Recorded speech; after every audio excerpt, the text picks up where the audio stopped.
এই মুহূর্তে অভিজিৎ গঙ্গোপাধ্যায় বিজেপি প্রার্থী তমলুকের তিনি প্রায় ৮,০০০ ভোটে এগিয়ে রয়েছেন। অভিজিৎ বাবুর প্রথম প্রশ্ন হলো যে এই যে এখন অবধি যে প্রাথমিক ট্রেন্ড যা গণনা হয়েছে, আপনি প্রায় ৮,০০০ ভোটে এগিয়ে আছেন, এই সামগ্রিক বিষয়টা নিয়ে আপনার পর্যবেক্ষণ কি এই মুহূর্তে? আমি প্রায় ২ ঘন্টা ছিলাম।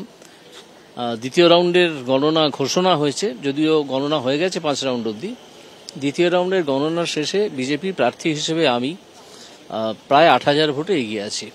২০ রাউন্ড গণনা হবে, ফলে আমাদের আরও অপেক্ষা করতে হবে যে অবস্থাটা কি দাঁড়ায়। গোটা বিষয়ে ২০ রাউন্ডে আপনার জয়ের ব্যাপারে আপনি এই মুহূর্তে কতটা আশাবাদী? না, আমি সেটা আমি কোনোদিনই প্রেডিক্ট করিনি, এখনও করব না। আগে ভোট গণনা হয়ে যাবে, তখন বোঝা যাবে যে কে জিতেছে, কে নির্বাচকদের সমর্থন কে পেয়েছে, কে পায়নি। এখন সে সম্বন্ধে আমি কোনো মন্তব্য করব না। আরেকটা প্রশ্ন, সার্বিকভাবে গোটা পশ্চিমবঙ্গে এই মুহূর্তে ৩১টি আসনে তৃণমূল, ১০টি আসনে বিজেপি এবং ১টি আসনে কংগ্রেস এগিয়ে রয়েছে, আপনার কি মনে হয়?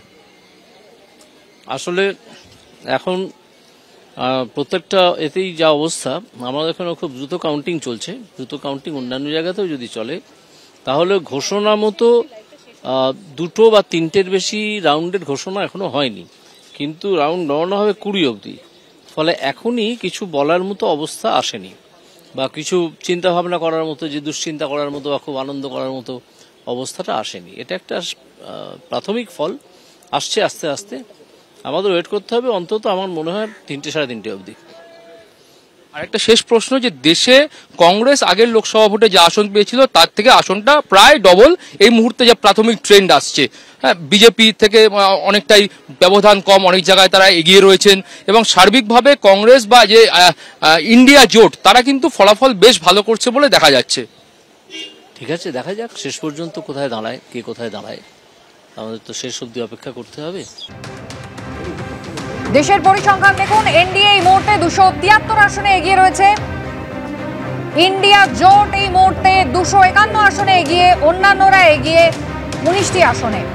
এই মুহূর্তে এনডিএ জোট এগিয়ে রয়েছে ২৭৩ আসনে, ইন্ডিয়া জোট এগিয়ে রয়েছে ২৫১ আসনে, অন্যান্যরা এগিয়ে রয়েছে ১৯টি আসনে।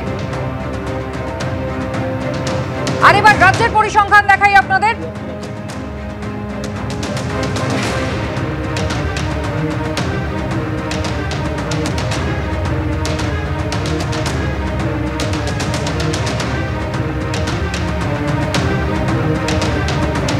আর এই রাজ্যের আপডেট আপনারা এই মুহূর্তে দেখতে পাচ্ছেন। তৃণমূল কংগ্রেস এগিয়ে রয়েছে ৩১টি আসনে, বিজেপি এগিয়ে রয়েছে ১০টি আসনে, বামেরা খাতা খুলতে পারেনি, কংগ্রেস এগিয়ে রয়েছে ১টি আসনে।